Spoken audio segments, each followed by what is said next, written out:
Yo, what's going on, people? It's your boy State, and we are back. It's more of this my team.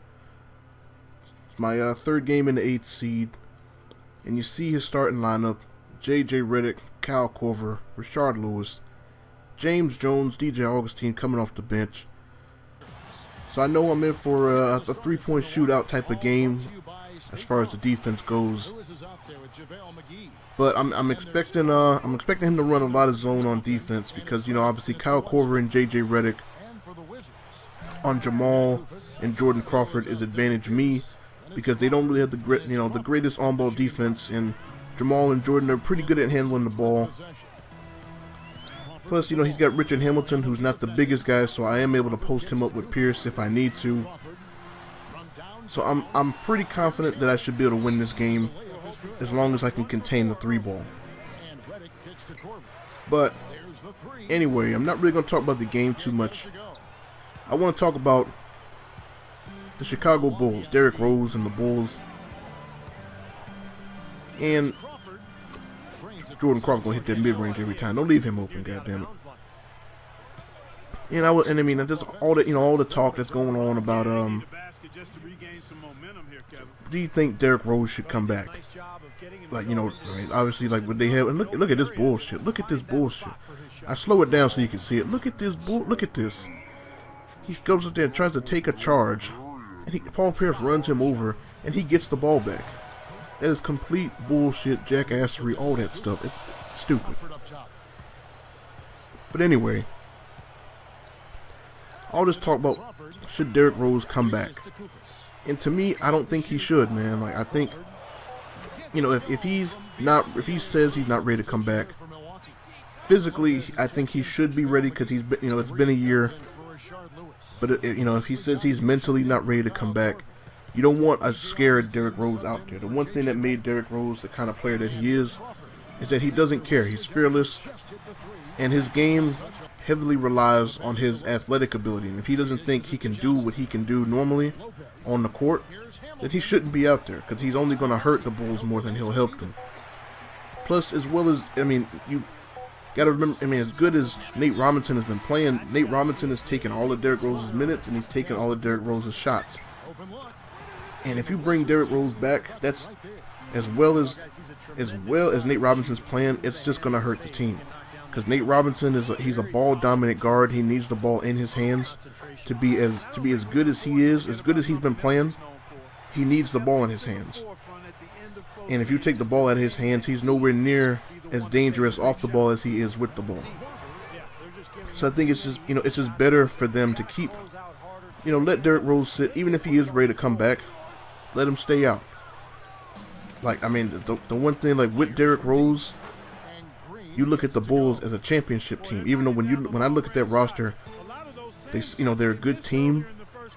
They have a great coach. They play great defense. But when you look at that roster, other than the Charlotte, I can't stand that roster. That's one of the ugliest rosters I've ever seen in my life. Like, it's just I mean, it's awful, man. It's really bad. It's a really bad roster. I don't like, but it works for them. They get good play out of all their players. They play good defense. They play as a unit. And if you get a team that plays together, they're much more dangerous than a team with good talent that kind of plays, you know, one-on-one. Team that plays, you know, kind of split up. And it's just, you know, the pieces work. They make their team work. They make the team fit. And it's just, I mean, and then when you take Derrick Rose out of that equation, nobody expects them to do anything. And then you're talking about a team that pretty much, you know, they're used to winning, they're accustomed to winning, and they've been winning, you know, because they've been playing so well all year. They expect to come out there and win. And then when you get a team that's confident, that really doesn't have anything to lose, that's a dangerous team, man. Like, they're playing free. They have nothing to lose because, you know, nobody expects them to win. Nobody expects them to go anywhere in the playoffs. Nobody expected them to win in the first round except for Bulls fans. I didn't expect them to beat the Nets. But, I mean, you can't underestimate a team that just plays hard and plays together. You can't underestimate a team like that. Like, when I mean, Joakim Noah, that dude, I mean, I would have put him around, you know, maybe the 3rd best player on the team, but he's easily the 2nd best player on the team, even with Luol Deng healthy. And if the team is fully healthy, he is easily the 2nd best player on the team.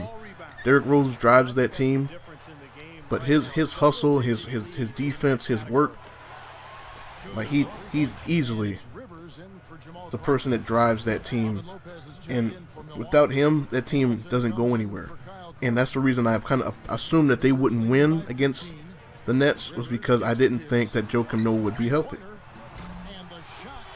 But it's just, I mean, if you leave Derrick Rose out, keep the pressure off of them, leave Nate Robinson in as well as he's been playing. If you can get Kirk Hinrich to come back, maybe Luol Deng, that's a dangerous team. I don't expect them to beat Miami. I expect Miami to come back, play a lot better, because I mean, Chicago just beat them up. They beat them up on the boards, beat them up on defense, didn't let Miami do anything that they wanted to do. And I mean, I expect Miami to play better. I expect them to win the series just because overall, from top to bottom, they're a better team and they're healthy. But it's just, they're going to have to work for it, man. They got to earn that win. And it's going to be hard on them, man. It is. It's going to be really tough for them to come out there and just walk through that series. They're going to have to earn that win. But as you see, he's had enough. And I mean, after that 2nd quarter, there was a scare in the 2nd quarter where he just I started playing stupid. He started getting up there, hitting some shots. And I honestly think the difference in this game was Doc Rivers, bringing him in off the bench. I needed that defense at the point of attack, and he's easily the best defensive guard that I have. And putting him out there, I mean, he had 3 steals, 2 rebounds that I didn't really expect him to get because he's so small. He definitely came in and controlled the game from the point that he was in. And you see, I mean, he had a little shooters. He didn't really have a whole lot of defense out there, and it definitely showed in the stats and in the rebound. You see, Tyrone Hill went out there and he got busy for me. So I think he might have earned himself a starting spot for me, man. So I decided, you know what? I played my 3rd game of the night. I went and opened a purple pack, and I got Vladimir Radmanovic. And it's like, that's the reason that I don't open purple packs.